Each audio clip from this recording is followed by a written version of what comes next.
guys, welcome to my channel. So, andito na naman po ulit tayo.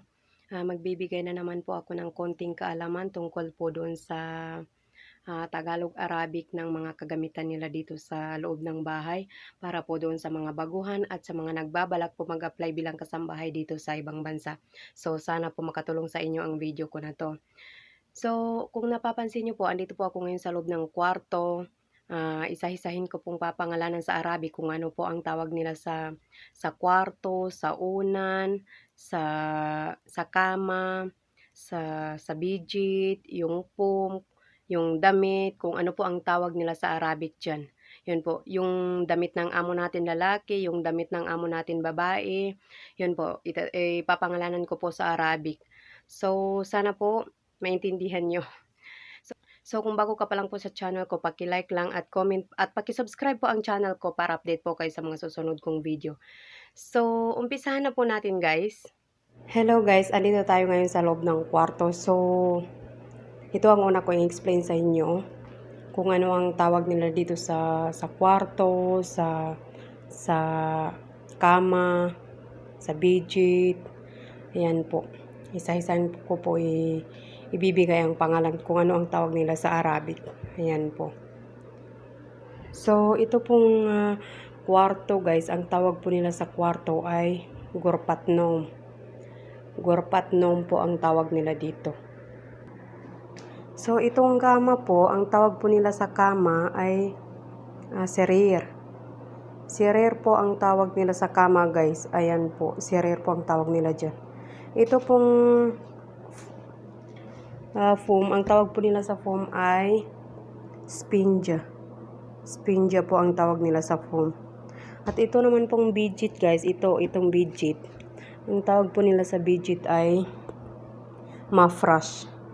Mafrash po ang tawag nila sa bidget. At ito naman pong kumot, ang tawag po nila sa kumot ay batania po. Batania po ang tawag nila sa kumot. Ayan po. At ito naman pong unan, ang tawag po nila sa unan ay makadda. Ayan po. Makadda po ang tawag nila sa unan guys. Ayan po. Ayan, makadda. Ayan naman pong damit. Ang tawag po nila sa damit guys ay malabas. Ayan po, malabas po ang tawag nila dyan sa damit. Ayan, malabas. Ayan naman pong uniform nila guys. Itong uniform nila, ang tawag po nila dito sa uniform nila ay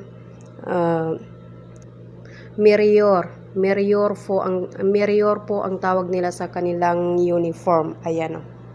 Merior po ang tawag nila dyan guys. Ayan po. So, yung ganyan naman pong bestida, ang tawag po nila sa bestida ay pustan. Yung bestida, yung gown, kahit anong klaseng bestida po, ang tawag po nila dyan ay fustan. Ayan po, fustan po ang tawag nila dyan. So, ito naman pong ganitong short or panty, ang tawag po nila dyan ay serwal dakli. Ayan po, yung short, serwal dakli po ang tawag nila dyan. Oo. At ito naman po, sando or yung ganito, pangloob, malabas dakli. Ayan po, malabas dakli po ang tawag nila dyan. Oo. So, ito naman po guys, ito naman pong puti na damit pang lalaki, damit po ng mga amo nating lalaki. Ayan po. Ang tawag po nila dito ay tob. Tob po ang tawag nila sa damit pang lalaki dito sa Saudi Arabia. Tob po ang tawag nila dyan. Ayan po. Ayan. Tob. At ito naman po, yung takip po ng ulo nila, ayan po. Ang tawag po nila dyan ay kutra. Kutra po. Ayan po. Hindi pa po yan na plansa. Dadalhin yan sa labas. Doon nila ipaplansa. Ipapaplansa po yan sa labas. Ayan po. Ang tawag po nila dyan ay kutra. Kutra. Ayan. Kutra po. Tapos yung maliit po, yung maliit na nilalagay mo na sa ulo bago ito ay ang tawag po doon sa maliit na yun ay tagiya. Ayun po, tagiya po ang tawag doon sa maliit na yun. So, ilalagay mo na yung tagiya, tapos sunod, ito naman pong kotra. Ayan po, ayan. At ito naman po para sa, damit po ng amo natin babae, ang tawag po nila dito ay, gamis. Gamis po ang tawag sa damit pang-babae dito, sa damit ng mga amo natin babae, ayan po. Gamis po ang pangalan niyan, ang tawag nila diyan, ayan po, gamis. Oo. At ito naman po, oo, ayan, oh, abaya. Abaya rin po ang tawag sa kanila. Ayan guys, abaya rin po ang tawag nila dito, ayan. Oo. So, ito naman pong hijab nila, ang tawag po nila dito sa hijab nila ay sela. Sela po ang tawag dito sa hijab nila guys, oo. At yung pangtakip naman po sa mukha nila, yung mata lang po ang nakikita, ang tawag po doon ay niqab. Yun po, suot po ng mga Muslim.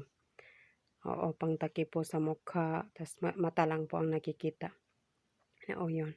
Ang tawag po nila doon ay niqab. Oo.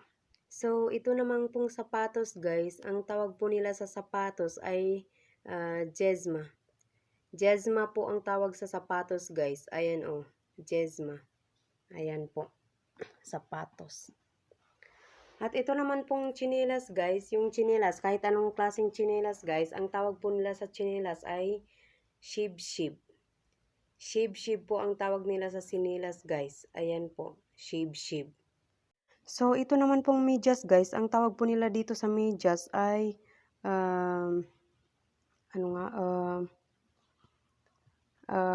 suraw. Suraw po ang tawag nila dito sa medyas guys. Ito po. Suraw po ang tawag nila dito sa medyas nila. Ayan. Suraw. So, ito namang pong plansa guys. Ang tawag po nila dito sa plansa ay mikwa.